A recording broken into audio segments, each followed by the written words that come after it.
নিখিল বড়ো ছাত্ৰ সন্থাই মানে আমাৰ যে 1000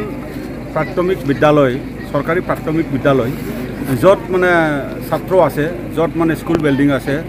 য'ত মানে ছাত্ৰ বা স্কুল বিল্ডিং থকাৰ সত্ত্বেও মানে শিক্ষক নাই বা পৰ্যাপ্ত পৰিমাণৰ শিক্ষক নাই সেই বিদ্যালয়সমূহক মানে টাৰ্গেট কৰি পেলাই আমি গুণগত মানে শিক্ষা মানে প্ৰদান কৰাৰ মানে যিটো উদ্দেশ্যেৰে যে 1000 যে প্ৰি কোচিং কেম্প যে খোলাৰ যিটো মানে উদ্দেশ্য এইটো আমি সেইদিনা চিৰাঙত আৰম্ভ কৰি পেলাই বাক্সাত আমি আৰম্ভ কৰিলোঁ ওদালগুৰিত আৰম্ভ কৰিলোঁ কোকৰাঝাৰত আৰম্ভ কৰিলোঁ আজি আমাৰ শোণিতপুৰ জিলাৰ এই বিলাসীগুৰি বড়ো প্ৰাথমিক বিদ্যালয়ত এই কাৰ্যসূচীটো আমি আজি আৰম্ভ কৰিছোঁ আজি আমাৰ উদ্দেশ্যটো হ'ল যে আমাৰ চৰকাৰী বিদ্যালয়সমূহত যি ছাত্ৰ আছে তেওঁলোকে শিক্ষা ল'বৰ কাৰণে আগ্ৰহ তেওঁলোকে শিক্ষা ল'বৰ কাৰণে স্কুলত আহে কিন্তু ইয়াত শিক্ষক নাই কিন্তু শিক্ষক মানে যিটো নিয়োগ কৰাৰ যিটো দায়িত্ব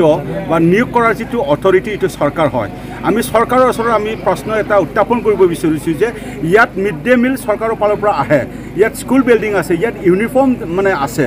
সকলো বস্তুটো দিব পাৰিছে কিন্তু শিক্ষক কিয় দিব নোৱাৰিলে শিক্ষক কিয় দিব নোৱাৰিলে আজি শিক্ষাই মানে এটা ফাণ্ডামেণ্টেল ৰাইটছ মানে আহিছে ফাণ্ডামেণ্টেল ৰাইটছ কিন্তু আমাৰ মানে ছাত্ৰ ছাত্ৰীসকলে ইয়াত শিক্ষা ল'বৰ কাৰণে বা ছাত্ৰ ছাত্ৰীক শিকাবৰ কাৰণে ইয়াত শিক্ষক নাই এইটো মানে অতি মানে দুৰ্ভাগ্যজনক সেইকাৰণে এই মানে কাৰ্যসূচীৰ পৰা আমি অসম চৰকাৰৰ ওচৰত আমি দাবী জনাব বিচাৰিছোঁ যে আহ্বান কৰিব বিচাৰিছোঁ যে চৰকাৰে অতি শীঘ্ৰে ইয়াত মানে শিক্ষক মানে নিয়োগ কৰিব লাগে স্থায়ী फोरोंगिरि गैया जे फरायसालियाव सासेबो फोरोंगिरि गैया नाथाय बै फरायसालिफोराव जुदि माने फरायसा दङ दा बै फरायसाफोरनो बर' बिजोंनि फरायसाफोरनो गुन गोनां सोलोंथाइनि मोनसे होनायनि मोनसे राहाजों बा थांखिजों जोङो आसामाव 1000 गुदि फरायसालियाव बेसेन नाङै फोरोंथाइ बादा भलन्टारि माखासे फोरोंगिरि थिसननायनि गेजेरजों जे होनाय जे माने फोरोंथाइ होनायनि जे उद्देश्य बे हाबाफारिखौ दिनै सनितपुर जिल्लानि बे बिलासिगुरि बर' गुदि फरायसालियाव जोङो दिनै जागायदों दा दिनै दुखुनांथाव बाथ्रा सनितपुर जिल्लानि नैबे ओनसोलाव गासै बा सनितपुर जिल्लायाव दिनै 12खन माने फरायसालियाव फोरोंगिरि गैया नाथाय छात्र दङ बेवहाय फोरोंगिरि दङ गुन उत्सवनि थाखाय एटलासआव सोसन हरनाय दा बेखौ गाबोन गुन उत्सव जोबोबानो बे जायगानिफ्राय फोरोंगिरिखौ उठायनानै लानानै थांगोन नाथाय बेवहाय जोङो नुदों नैबे फरायसालियाव 36 फरायसा दङ आरो जायगा जायगा फरायसालियाव 50 जन दङ बहाबा 60 जन दङ नाथाय सासेबो फोरोंगिरि गैया बै फरायसालिफोराव गामिनि गार्जेनफोरासो गामिनि थाइसे थाइनै गरसे गरनै राङारि मदद खांलायलायनायनि गेजेरजों बेवहाय सोरखौबा फोरोंगिरि थिसननायनि गेजेरजों फरायसाफोरखौ फोरोंथाइ बादाखौ होबाय थादों दा बेखायनो बै फरायसाफोरा जेन माने फैबाय थानाय समाव गुन गोनां सोलोंथाइ लानो हायो आरो बै फरायसाफोरनो गुन गोनां सोलोंथाइयाव होनायाव एसे मदद होनो हायो बेनि थाखाय दुलाराय बर' फरायसा आफादनिफ्राय फरायसाफोरनि इयुन आरो बर' मिडियामनि इयुन आरो जोंनि बर' हारिनि इयुनखौ नोजोर होनानै जोङो दिनै बे बेसेन नाङै फोरोंथाइ बादाखौ जोङो होनो थाखाय जोङो थांखि लादों जोङो चिरां जिल्लायाव बे हाबाफारिखौ जागायदोंमोन चिरां जिल्लानिफ्राय बाक्सा जिल्लायाव जोङो जागायबाय उदालगुरि जिल्लायाव जागायबाय क'क्राझार जिल्लायाव जोङो जागायबाय आरो दिनै सनितपुर जिल्लायाव जोङो बे हाबाफारिखौ जोङो दिनै जागायदों आरो गाबोन जोङो बिश्वनाथ जिल्लायाव जोङो बे हाबाफारिखौ जागायगोन गासै आसामाव 1000 गुदि फरायसालि जे फरायसालिफ्रा सरकारि फरायसालिब्लाबो नाथाय बेवहाय सरकारि फोरोंगिरि गैया बा फोरोंगिरिनि आंखाल बै जेंनाफोरखौ जोङो एसे जोंनि फारसेनिफ्राय फरायसाफोरनिसिम मदद होनो थाखाय जोङो बे हाबाफारिखौ लादों आरो बे हाबाफारिनि गेजेरजों सरकारनिसिम जोङो खावलायनो लुबैदों जे सोलोंथाइया जिहेतु दिनै गुदिनां मोनथाय फान्डामेन्टेल राइट्स जोंनि संबिधान बायदियै बेवहाय फरायसाफ्रा लेखा फरायनो गोसो बेवहाय फरायनानै गोरों जानो गोसो बेवहाय फरायनानै इयुन दानो गोसो बेवहाय फरायनानै मानो होनदों गावनि न'खर दानो गोसो बेवहाय फरायनानै डक्टर इन्जिनियार जानायनि सिमांखौ नुदों दा बेखायनो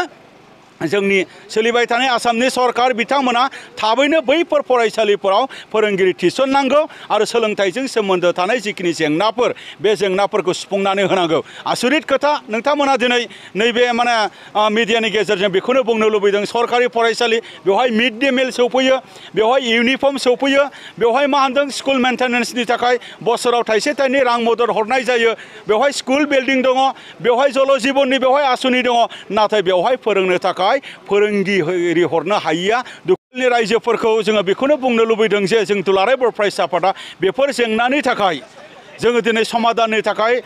माने आसाम सरकारनि खाथियाव जोङो जेरैबायदि खावलायदों बा आसाम सरकारनि खाथियाव थांनाय समफोराव जोङो आन्दोलनबो खालामबोबाय बैफोरबायदि जेंनाखौ सुफुंनांगौनि थाखाय रायजो राजानि जोंनो मदद नांगोन आरो रायजो राजानि जेनाखि मेसेज बियो सरकारनिसिम जोङो मोनहोनांगोन आरो रायजो राजाफोराबो गावसोरनि गोसोनि साननाय बे बाथ्राफोरखौ सरकारनिसिम मिथिहोनांगोन मानो होनबा बे फरायसालि गंसेखौ जोङो फोथैनानै लानो हाया बे फरायसालि गंसेया बेवहाय जुदि थैयोब्ला गोरिब गुन्द्राफोरा बबे फरायसालियाव गाव गावनि गथ'फोरखौ फोरोंगोन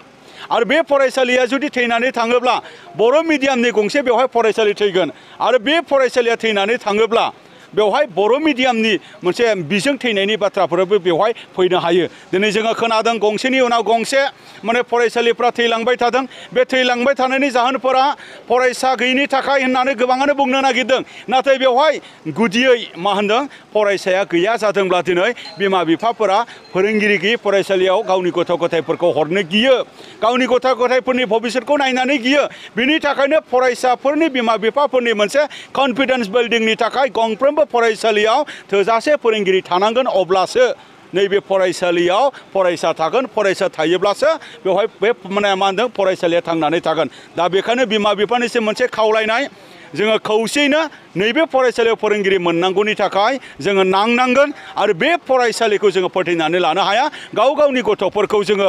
बेवहायनो फोरोंनांगोन बिनि थाखाय जे रायजो राजानि जेनाखि मेसेज बा जोंनि आफादनि मेसेज बे मेसेजखौ जोङो सरकारनिसिम नैबे दिनै नोंथांमोननि मिडियानि गेजेरजों जोङो दैथायहरनो सानो गोजोन्थों